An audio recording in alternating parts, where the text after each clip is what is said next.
Смотрите, какая экипировка. Каждый ботиночек в пакетик.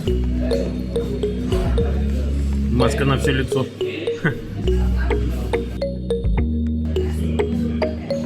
А что, неплохой вариант избавиться от мокрых ботинок. Не допустить.